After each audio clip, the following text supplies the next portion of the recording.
And I think the key is really to really understand what the key components are to developing a compelling impact narrative, as that's the end goal for the most part. So the diagram you see here on the right is what we use with researchers. You could possibly add stakeholders or the beneficiaries of your research in there as well, but they're not in this flow here. Just a quick note that while this is linear, impact in itself often isn't, so just to keep that in mind as well. So traditionally in reporting, the focus has been to report on what time and resources were used on the project, so these are your inputs that you have there first, and then what came out of that in an academic way, so there were the research papers and your conference presentation, so these are your outputs. Now we really want to focus more on that second part, so sort of ending with the outcomes and the impact. So how is our work being used? So these are your activities. And by whom is it being used? So that is the stakeholder part that sort of goes together with that.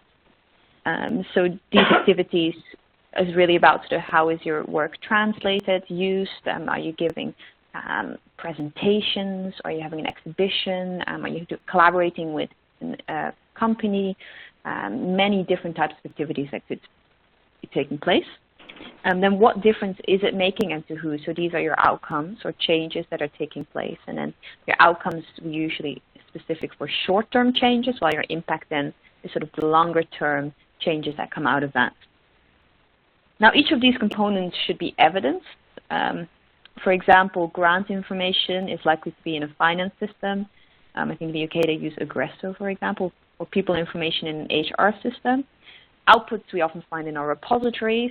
We see ePrints and DSpace, for example. I'm not sure if you have the same ones in the US. But then where do you leave the evidence for your activities, your outcomes, and your impact? So often that's found in email chains, calendars. We've seen it sometimes in a shoebox on someone's desk for a previous exercise that we did. So impact really asks us to articulate and label things that are already happening. It's not necessarily new.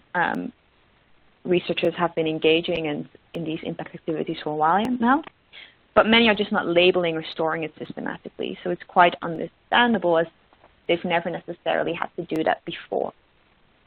A useful tip I found is to ask yourself, so what, until you can't ask this question anymore, as at this point is when you've reached impact, so when you're sort of going through these categories.